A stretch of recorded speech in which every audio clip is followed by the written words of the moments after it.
we have some very special guest speakers for you. Joining us all the way from CERN in Switzerland, we have Chetna Krishna and Priyanka Dasgupta. So, before we begin the session, let me tell you a little bit about our speakers for today. So, Chetna is the social media manager at CERN. And when she was 18 years old, Chetna left mechanical engineering to follow her passion for science communication. She's now pursuing a degree in science communication and bionics in Germany. And she also has experience in reporting science and environmental news on TV. Chetna aims to guide students in India and worldwide to explore careers where science and social science meet. And she really enjoys astronomy and discovering how her telescope works. Priyanka is working as a communications and marketing fellow at CERN. After doing a master's in zoology and another master's in science communication, she's now exploring different ways to take science beyond the laboratories to the people. She has previously worked as a science communicator on the Science Express project, which is a mobile science exhibit which toured all across India. And she loves experimenting with new ways to engage people in science. So today, Chetna and Priyanka are going to be talking to us about science communication, which is a super important skill for all scientists to have.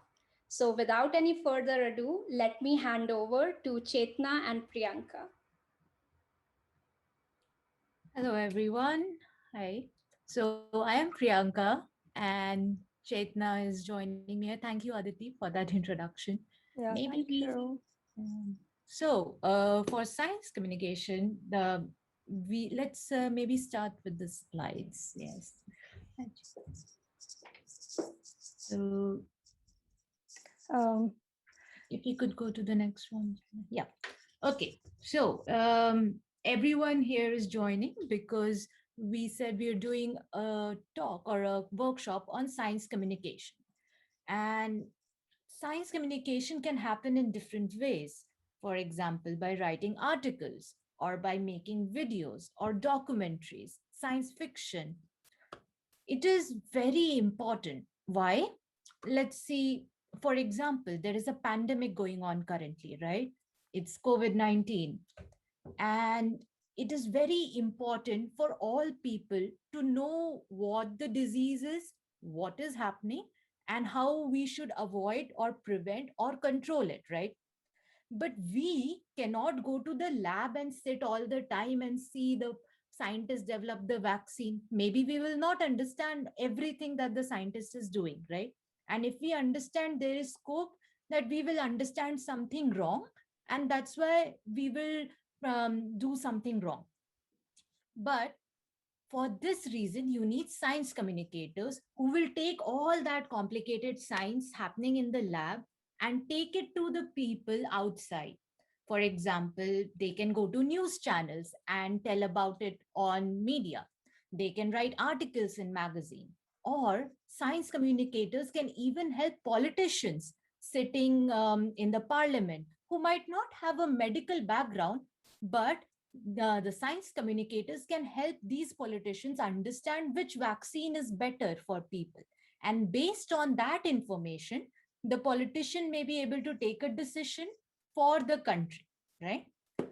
But there are other ways. For example, in this picture here that you see on the right, I am doing a workshop at the Royal Society of Chemistry in London to explain the concepts of acids, like the acids, lemon has acid or fruits have acid, but there are also higher potency acids, applications of acids in daily lives.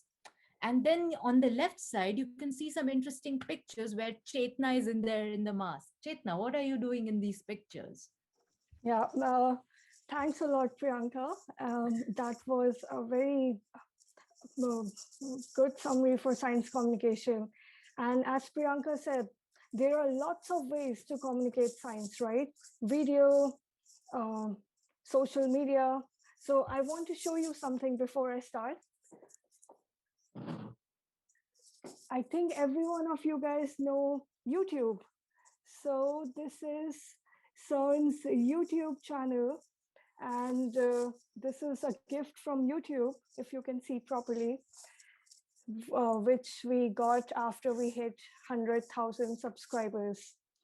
So YouTube is a format. You see me on the left side of my screen. Another way of communicating science, like in the lab or with scientists, is to communicate it on phone or TV. And me and Priyanka work at CERN, which consists of so many experiments Aditi might have taught you in the past, like antimatter, dark matter. And my job is to talk to those scientists. So this is the Atlas experiment. CERN is the home to the largest machine in the world. And that machine is about 27 kilometers, almost the size of 2 cities, maybe. And there's one particle detector, Atlas, sitting on this Large Hadron Collider machine. And basically, I go there sometimes, talk to people, and then bring it to millions of people watching online. So that's another way of science communication.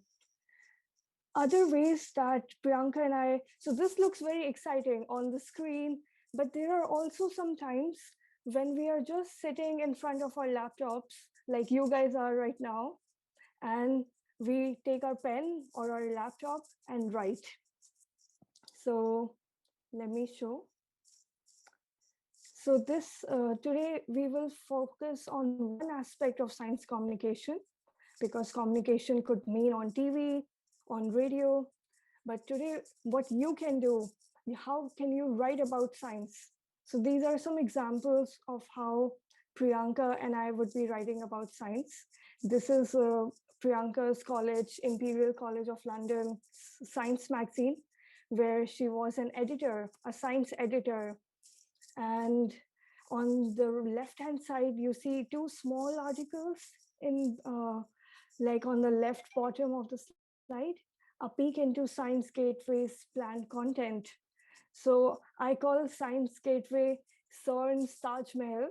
In the future, CERN wants to open a big science museum, and that's called Science Gateway. So what's gonna happen in Science Gateway? What kind of experiments will they show? So I wrote about that. Also, during the pandemic, lots of people can't buy new laptops, so they are going for buying old laptops. And this is giving a boost to recycling. Instead of us going to shops, buying new products, and then throwing them away, we can actually buy old laptops. So these are different stories. And how can you tell stories? So today we'll focus on how you can write about science. So let's jump straight into the activity. Chetna gave a very good overview of how we can do it in different formats. But today, as she said, we will do the science writing. Okay. Um, if you guys have written something like essays in schools, nod your heads. Have you guys written essays in schools, say, or something? Give me a thumbs up. Or have you ever written essays or say an article or some 5 sentences in school? Yes or no? Yes, okay. I see some thumbs up coming. Good, good, good. So, very simple activity. What we are going to do is just we are going to give you a list of words. And from that list of words, you're going to choose any one word and write any 5 sentences on it. You can, for example, if we say, write 5 sentences about yourself. So, what will you write? You will write, my name is Priyanka. I live here. I like to eat um, pizzas, or I like to dance. I also like to irritate or annoy my parents, run about and play, but I also like to study. So, 5 sentences, it can be anything. All right. What we will do right now is, for example, if you can show me, huh? So, example, we give you the word star. So, what can you write about it? You can say a star is an object you see in the sky. It's an astronomical object. They are bodies that emit light. Usually we see stars at night. Lots of stars together can form constellations, and sometimes you can use these stars in the sky to navigate. That's it. It does not have to be this. You can write anything you want, but we will now go into breakout rooms. And what I would say is get a pen and paper or take something to write on, because we all will now practice this writing style and we will write on different topics. Okay. And these 5 sentences could be about anything. Maybe you like the color of a flower, so you want to write about a specific flower. Your wish. I would love to see what you have. So take your time. I'll start talking in 5 minutes.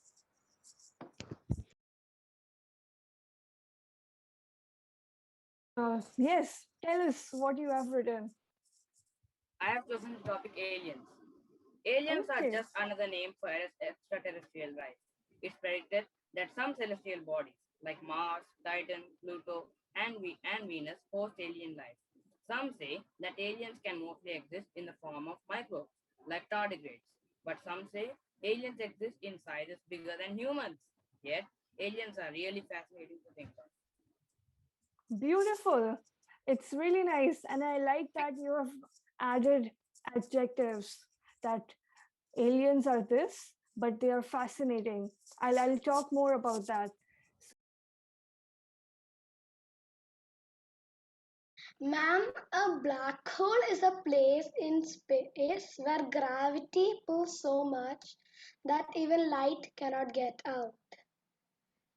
The gravity is so strong because matter has been squeezed into tiny space.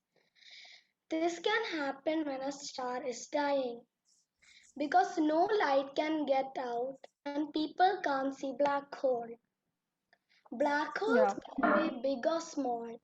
Scientists think the smallest black hole are just as small as one atom. Wow. Interesting. I love it. Right? We did a beginning, middle, and end of the story. For example, I remember Arnav, when he was saying a story about the flowers. So he started that you see color flowers in many different colors, red, blue, yellow, green. And then he took it to how he likes flowers. He told a story. So you will always try to write a beginning, which is an introduction. What is it? Then you will come to the middle. Okay, what do I think about this? How does it affect me? Or what characteristics or properties does it have? Like last Aditi was saying, a black hole is something that eats everything. So it's a fun way to say that. And then at last is the end. So what? At the end, you will always try to ask the so what question. ठीक है ये सब खा लेता है, it eats everything. So what? What is the end goal? Flowers are of different colors. So what?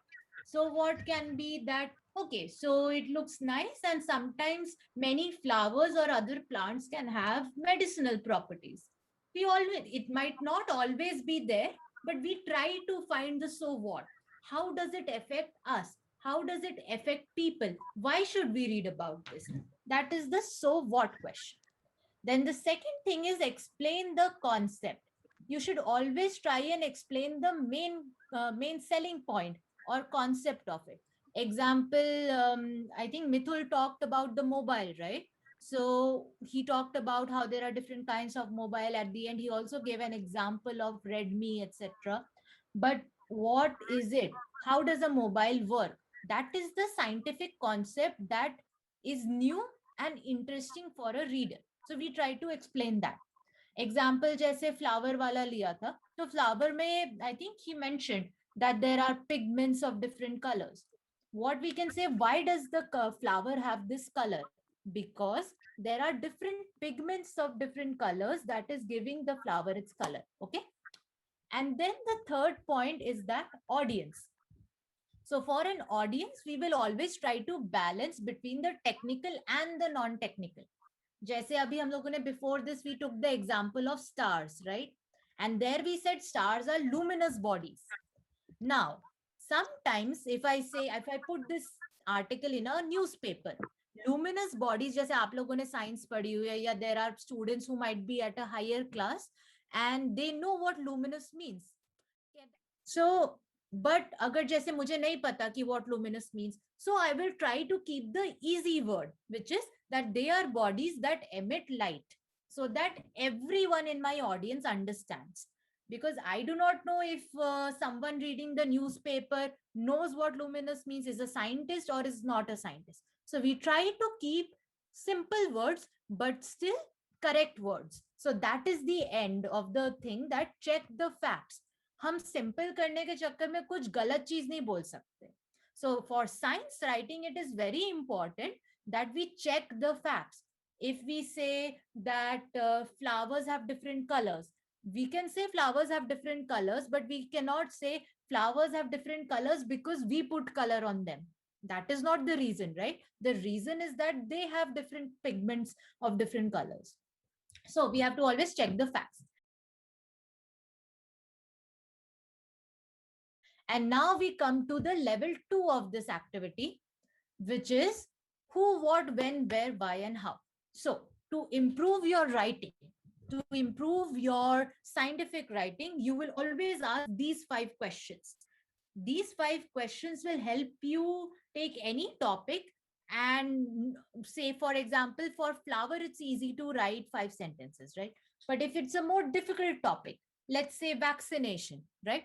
Vaccination, you guys know what it is. Right now with the COVID-19, you are getting vaccines. Your parents must be getting vaccines, right? Yes, ma'am.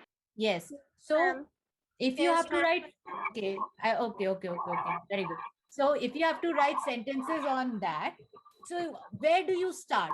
Which 5 sentences do you write? So you can always start by asking these 5 questions. So let's say for vaccination, what? You don't have to see all the questions, all the sentences right now. Let's go one by one. Okay. So we see the first question, which is what? So what is a vaccine? A vaccine is a way to boost the body's immune system or to provide extra immunity to the body. Then we ask the question, why? So why do we use a vaccine? To prevent the person from getting a disease, right? Next question is who. So who is vaccines? We try to see the person in the story. So we will try to ask the question, let's say, who is the vaccine developed by? So vaccines are developed by the scientists. We can also ask the question, who is the vaccine for? So the vaccine can be for people who do not want to get the disease. It can be for younger kids. So earlier we were not giving the vaccines to everyone. So we can say right now the vaccines are being given only to ages 60 plus or to ages 18 to 45. Like this, we can incorporate who in our story. And then we come to how or where. So this can also be that vaccines can be given via an injection, but sometimes it can also be given via the mouth or the nose. So we try to ask these questions. And then we always try to, if you add an example, it's always nice. Like I think Mithul said about the mobile, and at the end he gave the examples of, we have different mobiles like Redmi, etc., right? So it gives you a visual. Now, one very important thing to remember is that we ask these questions, what, why, who, how, where, when, but all of the times it will not be applicable. Like for with the sun, maybe when you're talking about just the sun, who might not be there, because we are talking about a sun and it is a what. So you have a checklist for these questions, but sometimes if the question is not applicable, you don't need to write about it. Okay. Everyone got it? So we still have some time, so we can do an exercise actually.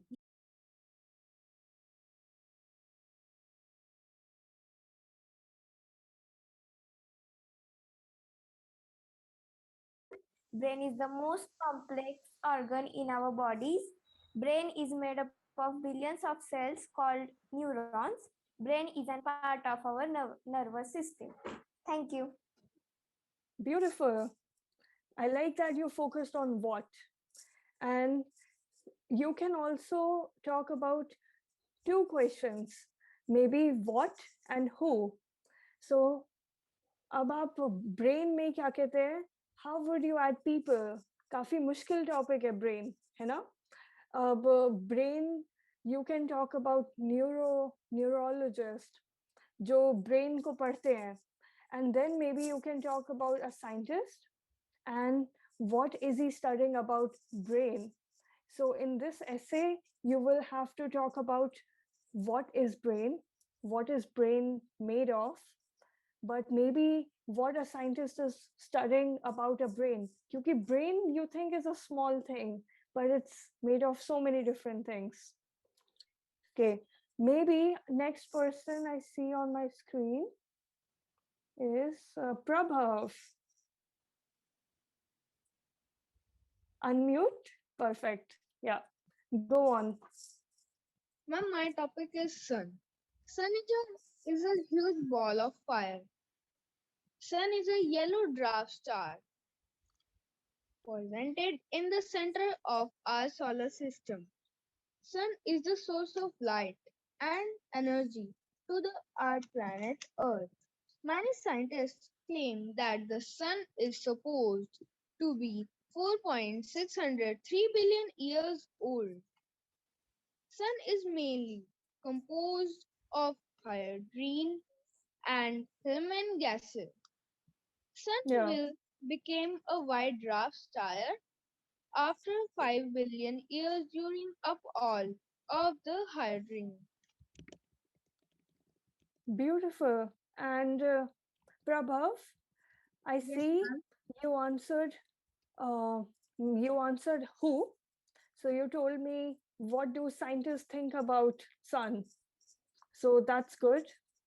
Maybe next time, what can be done here is you talk about different Ma'am, it is scientists, and then you can talk about what different scientists have found out. So maybe one scientist think that it is this much temperature, but other scientist tells you that this is wrong, this is false. And that's how science is made, by discussion and different scientific facts. And then you see the error, that no, this measurement is wrong, so we go for this. So different scientist opinions about sun, and that's a science story. Okay, perfect. So I think we are done with this. So everyone did the activity. We've gone over the slides, and now it's time for to explore more. Uh, there are many other ways to do this. For example, Chetna was mentioning some other formats like social media or documentaries or say there are podcasts. But for now, we were talking about science writing, and you should keep asking more questions. We did the 5 questions, but even with science, if you have any curiosity about, say, we did the topics black hole and computer, so try to find new interesting ways of understanding it. And आपको जो curiosity होगी, जो questions you want answered, maybe your readers also want to know about them. Okay. And if anyone has any questions now, or Chetna, do you want to add something? No, thanks Priyanka. और I think अब हमें students से questions ले लेने चाहिए. Everyone Exactly. wants to say something. Yes. Okay.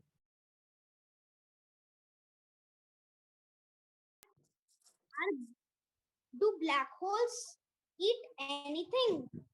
Can black holes eat anything? So eat here is an interesting way to put something. So if you say black holes eat anything, technically it might not be correct, but for the visual image that we are creating, that nothing can escape black holes, because the gravitational field of black holes is so strong that everything that comes near it kind of falls into it. But that's also important. When we are saying eat, it doesn't literally eat it. It's not its food. So we as science communicators have to try and be correct. But as Chetna very rightly said, that a science writer will not always know about the subject. The key is asking the knowing whom to ask. So for example, in this case, suppose I do not know anything about black holes, right? But I have to write an article on it. So what I will do is I will try to find a scientist in the lab who is working on black holes, or in astronomy and stuff like that. I will go to that person and I will ask her, can you tell me what black holes are? Can you tell me this and that? And if she explains to me it's a huge field and very complicated terms, now I will try to see how much I understand and how much my readers who will not know anything about black holes can understand.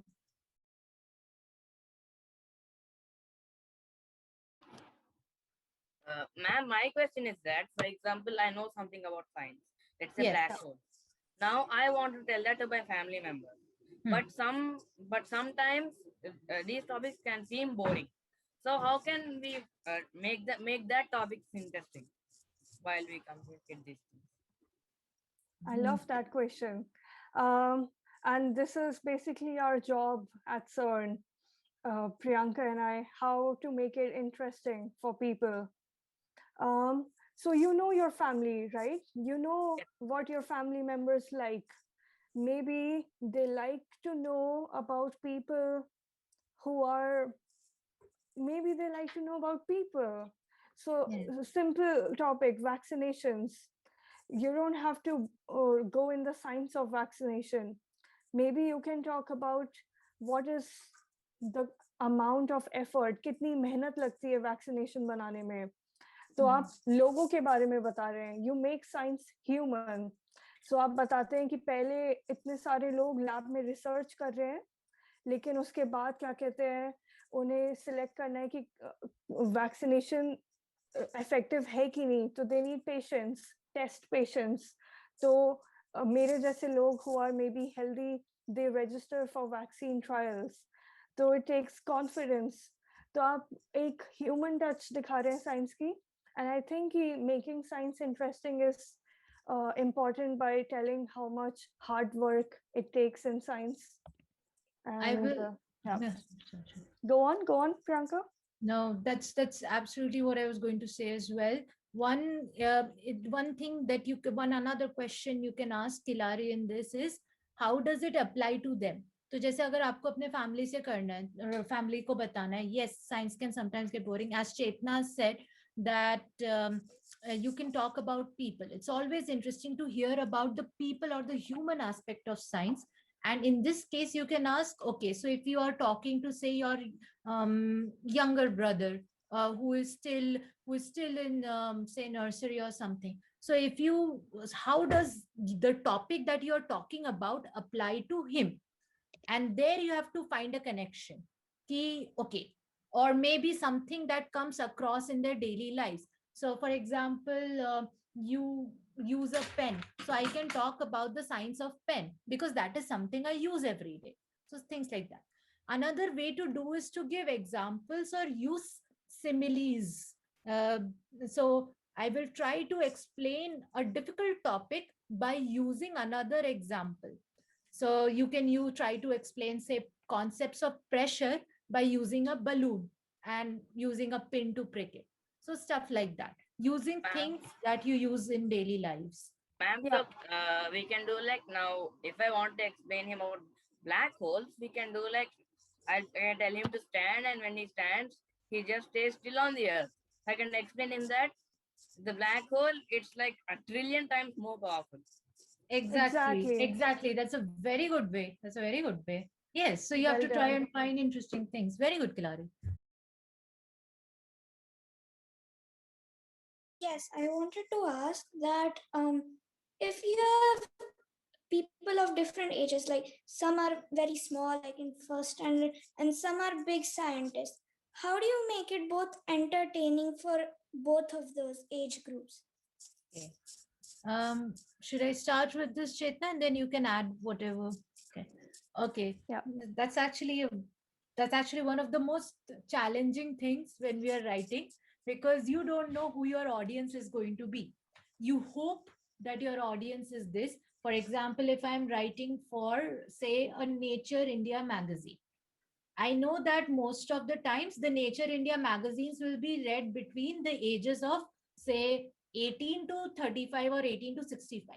So it already narrows down my range, but still it doesn't give me a surety whether a 12-year-old or an 18-year-old is reading it, or someone who is absolutely clear in that field, who knows all concepts of that field, and is 50 or 55 is reading it. At that point, what we try to do is also take the help of which format we are writing in, or which medium we are writing in. Example, if we are giving it, telling the story on, say, a news channel. So a news channel is usually on national TV or something like that, where it's being viewed by everyone. There we try to keep it at the simpler level. So I will try to aim for the lower age group. So as you said, one who is very young and then who is very old. So I will try to make the audience who is very young. Okay. So I will not. So when you are trying to explain concepts, you don't just try to simplify it. It doesn't mean that you are changing or dumbing down the science. No, you are not cutting out concepts, but you are making the concepts explained in a way that will be understood to the young child. But if a young child can understand it, yes, the old person can also understand it, right? So it's automatic. But if I am, say, writing for a conference where a lot of international scientists are going to come, and they might also bring their children, okay, at that point you also have an audience who are 12-year-olds or 13-year-olds. But you mainly, who's your main audience? Your main audience is people who are talking about that field every day. And if you try to explain it from the start, you are losing time, क्योंकि conference में तो आपके पास इतना time है, you have 5 minutes to give a talk. So you can't start from the beginning, and by the time you come to the main point, your time will be over. So there we try to focus on who is our main audience. And there we will start with difficult technical terms, let's say. But then you can always keep it for questions, that अगर आपको कुछ समझ में नहीं आया, आप हमें बाद में पूछो, है ना? Does that answer, Ananya? But yes, it's a complicated question, because we always have to try and find the balance. A good way to do this is, when you have written something, ask your friend to read it and see if they understand it. Okay? Okay, thank you.